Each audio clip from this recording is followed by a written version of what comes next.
नमस्कार दोस्तों, स्वागत है आप सभी का हमारे इस यूट्यूब चैनल हिमायर क्लासेस में। और आज की इस वीडियो में हम बात करेंगे कृषि विज्ञान के ऐसे शब्द जो परीक्षा में कन्फ्यूजन पैदा करते हैं, यानी एग्रीकल्चर के ऐसे शब्द जो हर परीक्षा में कन्फ्यूजन पैदा करते हैं। यानी विद्यार्थी इन शब्दों के जब प्रश्न पूछे जाते हैं तो कन्फ्यूज़ हो जाते हैं। तो उन्हीं शब्दों के बारे में आज की इस वीडियो में हम बात करेंगे। तो चलिए हम स्टार्ट करते हैं आज की इस वीडियो, और हम 5 मिनट में इन सारे कन्फ्यूजन वाले शब्दों को जान लेंगे। और जो लोग अभी चैनल पर नए हैं वो एक बार चैनल को सब्सक्राइब कर दें, और अगर आपको वीडियो पसंद आए तो वीडियो को लाइक करना, शेयर करना और हमें कमेंट करके बताना कि वीडियो आपको कैसी लगी। तो चलिए हम शुरू करते हैं। सबसे पहले हम स्टार्ट करते हैं नाइट्रोसोमोनास और नाइट्रोवेक्टर से। दो शब्द आते हैं, नाइट्रोसोमोनास और नाइट्रोवेक्टर। तो देखो, जो नाइट्रोसोमोनास है वो अमोनिया को नाइट्राइट में बदलने का कार्य करता है। नाइट्रोसोमोनास अमोनिया को नाइट्राइट में बदलने का कार्य करता है, और नाइट्रोवेक्टर नाइट्राइट को नाइट्रेट में बदलता है। यानी नाइट्रोमोनास जो नाइट्राइट बनाता है उस नाइट्राइट को नाइट्रेट में बदलने का कार्य नाइट्रोवेक्टर करता है। अब देखो, हम बात करें प्रश्न किस प्रकार से पूछा जाएगा।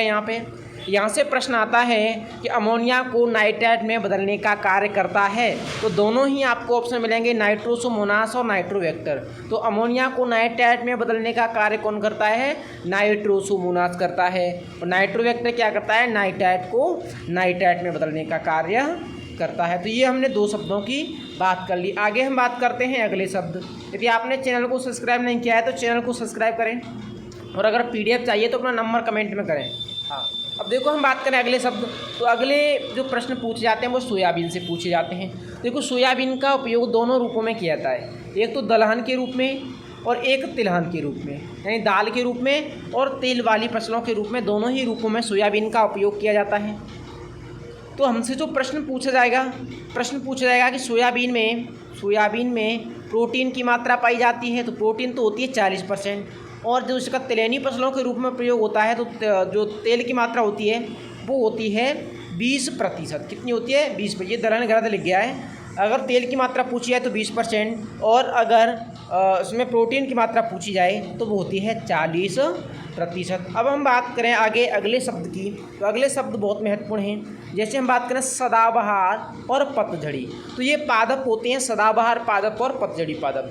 तो आपसे प्रश्न पूछता है सदाबहार पादपों का रोपण कब किया जाता है, और जो पतझड़ी पादप होते हैं उनका रोपण कब किया जाता है। जो सदाबहार पादप होते हैं उनका रोपण जुलाई में होता है, यानी जुलाई माह में जो पौधे रोपित किए जाते हैं उन पादपों को हम सदाबहार पादप कहते हैं। और जो जनवरी माह में रोपित किए जाते हैं उन पादपों को हम पतझड़ी पादप कहते हैं। यानी सदाबहार पादपों का रोपण जुलाई माह में किया जाता है और पतझड़ी पादपों का रोपण जनवरी माह में किया जाता है। तो सीधा सीधा प्रश्न पूछा जाता है कि पतझड़ी पादपों का रोपण किया जाता है तो जनवरी माह में, सदाबहार पादपों का रोपण किया जाता है तो जुलाई माह में। आगे हम बात करें प्रूनिंग और ट्रेनिंग। दो महत्वपूर्ण शब्द हैं। अब देखो, प्रूनिंग की बात करें तो ये पादपों में कटाई छटाई की प्रक्रिया होती है, और यह जो प्रक्रिया होती है वो पादपों में शुरुआती अवस्था से की जाती है। यानी पादपों में, ये शुरुआती जो वर्ड है वो गलत लिख गया यहाँ पर। पादपों में जो कटाई छटाई की प्रक्रिया की जाती है हर वर्ष में 1 या 2 बार, उस कटाई छटाई की प्रक्रिया को हम क्या कह देते हैं? प्रूनिंग कह देते हैं। अब हम बात करें ट्रेनिंग को कह देते हैं अपन सदाई। क्या कहते हैं? इसको सदाई कहा जाता है। और जो ट्रेनिंग की क्रिया की जाती है वो वृक्षों को उचित आकार देने के लिए की जाती है। क्या देने के लिए? उचित आकार देने के लिए की जाती है।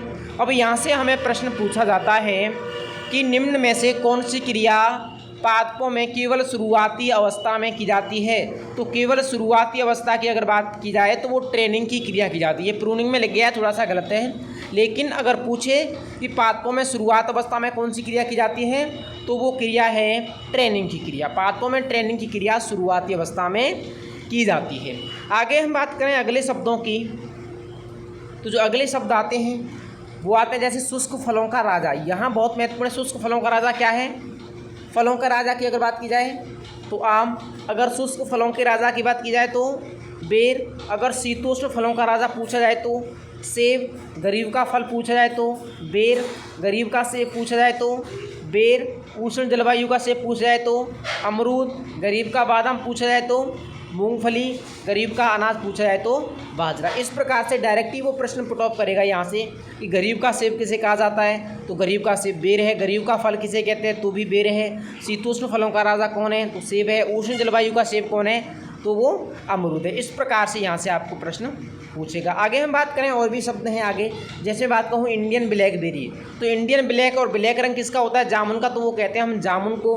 अगर बात की जाए इंडियन गूजबेरी, तो इंडियन गूजबेरी कहा जाता है आंवला को। ये भी बहुत कन्फ्यूजन वाला क्वेश्चन है और ये भी कई बार पूछा गया एग्जाम में कि इंडियन गूजबेरी के नाम से किसे जाना जाता है, तो इंडियन गूजबेरी हुआ आंवला और इंडियन ब्लैकबेरी हुई जामुन। आगे हम बात करें उनालू और श्यालू, देखो ये दोनों उनालू लिख गए हैं, थोड़ा सा मिसप्रिंट है, उनालू और श्यालू है। उनालू की बात करें तो उनालू तो होती है रबी की फसल, और श्यालू की अगर हम बात करें तो श्यालू होती है खरीफ की फसल। उनालू और श्यालू, उनालू क्या है, रबी की फसल, और श्यालू खरीफ की फसलें होती हैं। तो डायरेक्ट ही प्रश्न पूछेगा कि रबी की फसलों को राजस्थानी भाषा में क्या कहते हैं, तो रबी फसलों को उनालू कहते हैं, और खरीफ फसलों की अगर बात की जाए तो उनको श्यालू कहा जाता है। आगे हम बात करें अगली, तो आगे पूछता है पलेवा। पलेवा क्या है, तो पलेवा होता है मृदा तैयार करने के लिए जो पानी दिया जाता है फसलों में, उस पानी देने को हम क्या कहते हैं, पलेवा कहते हैं। आगे पूछा जाए पलवार क्या है, तो पलवार होती है सतह को ढकना, यानी मृदा की जो ऊपरी सतह है, ऊपरी सतह को ढकने की क्रिया होती है, उसको हम क्या कह देते हैं, पलवार कह देते हैं। आगे हम बात करें, आगे पूछा जाता है सीड कॉटन और कॉटन सीड, दोनों में बहुत ही अंतर है। अगर सीड कॉटन की बात की जाए तो होता है कपास का रेशा और बीज, रेशा और बीज दोनों को मिलाकर के हम सीड कॉटन कह देते हैं। लेकिन जब बीज को अलग कर लिया जाता है तो बीज के अलग किए हुए भाग को क्या कहते हैं, कॉटन सीड या बिनोला बीज को कह देते हैं। तो ये थी अपनी आज की क्लास, और इसमें आगे हम बात करें उर्वरकों के बारे में, तो उर्वरक भी कई प्रकार के होते हैं। जैसे सरल उर्वरक की बात करें तो इनमें केवल एक प्राथमिक पोषक तत्व पाया जाता है। संयुक्त उर्वरकों की बात करें तो ये ऐसे उर्वरक होते हैं जिनमें 2 या 3 प्राथमिक पोषक तत्व होते हैं। अब बात करें पूर्ण उर्वरक, तो पूर्ण उर्वरकों में 3 प्राथमिक पोषक तत्व पाए जाते हैं।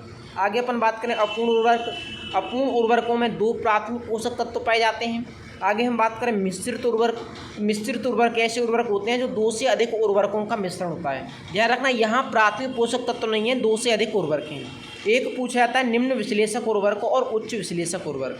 अगर निम्न विश्लेषक उर्वरकों की बात करें तो ये ऐसे उर्वरक होते हैं जिनमें प्राथमिक पोषक तत्वों की कुल मात्रा 25% से कम होती है। डायरेक्ट प्रश्न पूछेगा, ऐसे उर्वरक जिनमें प्राथमिक पोषक तत्वों की मात्रा 25% से कम पाई जाती है क्या कहलाते हैं, तो वो निम्न विश्लेषक कहलाते हैं। और जब 25% से अधिक होगी तो क्या कहलाएंगे, उच्च विश्लेषक कहलाएंगे। जब प्राथमिक पोषक तत्वों की कुल मात्रा 25% से अधिक होती है तो उच्च विश्लेषक उर्वरक कहलाते हैं। आगे अपन बात करें तो आगे 2-4 प्रश्न और आते हैं, जैसे विनिंग और सकलिंग। विनिंग और सकलिंग 2 महत्वपूर्ण प्रश्न हैं और ये पशुपालन के हैं, यहाँ से भी कोई प्रश्न पूछता है। विनिंग क्या है, बछड़ों को माँ से अलग रखना, यानी जब जो बछड़े होते हैं बछड़ों को माँ से अलग पाला जाता है तो वह क्रिया कहलाती है विनिंग, और जब माँ के साथ पालते हैं तो वो क्रिया कहलाती है सकलिंग। तो प्रश्न पूछा जाता है बछड़ों को माँ के साथ पालने की क्रिया कहलाती है, तो वो क्रिया क्या कहलाती है, सकलिंग कहलाती है। आगे हम बात करें साइलेज और हे, तो साइलेज क्या है, हरा चारा है जिसमें 30 से 40% नमी होती है।